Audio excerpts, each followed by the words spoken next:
Suasana haru dan kebahagiaan terpancar di wajah para tamu undangan yang hadir dalam acara peresmian Gedung Rusunawa STIS Ummul Aiman Pidijaya. Acara yang berlangsung pada hari Minggu 18 Februari 2024 dihadiri oleh berbagai tokoh penting, antara lain pendiri STIS Ummul Aiman Pidijaya Al-Mukarram Walid Nuruz-Zahri, PPK Rumah Susun dan Rumah Khusus Kementerian PUPR Erwin Ferianto, serta Wakil Ketua STIS Syekh Khaliluddin MA.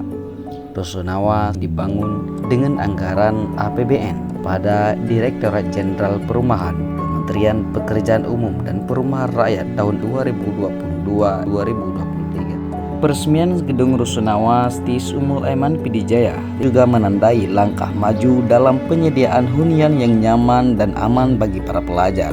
Salah satu inovasi utama adalah desain kamar tidur yang efisien di lantai 1 dan 2. Setiap kamar dilengkapi dengan 2 ranjang tidur yang dapat disesuaikan, 2 lemari pakaian modern, dan 4 meja belajar multifungsi. Selain itu, tiap kamar juga dilengkapi dengan kamar mandi. Tak hanya itu, gedung ini juga menawarkan fasilitas umum yang lengkap, seperti ruang aula yang luas untuk berbagai kegiatan, serta CCTV dipasang di seluruh area gedung untuk memantau keamanan. Sound system modern memastikan penghuni dapat menikmati kegiatan bersama dengan kualitas suara yang baik. Untuk menjaga keamanan, gedung ini dilengkapi dengan pemadam api, sensor, dan alarm api yang terintegrasi. Dengan berbagai fasilitas unggulan yang ditawarkan, Gedung Rusunawa STIS Ummul Aiman Pidijaya menjadi contoh dalam membangun hunian yang memadai dan berinovasi.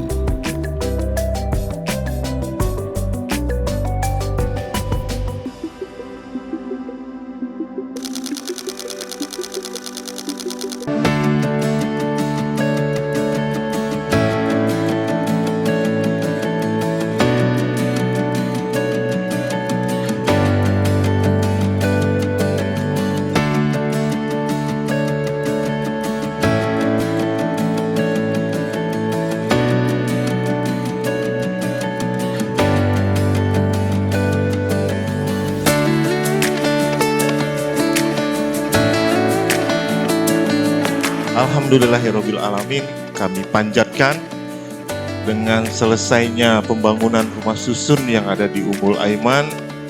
Ini tidak lain dan tidak bukan hanya kerja kita semua, bukan hanya kerja kami, bukan hanya kerja kontraktor, bukan hanya kerja pihak-pihak lain, tapi ini juga karena anugerah doa dan kehendaknya Allah Subhanahu wa Ta'ala.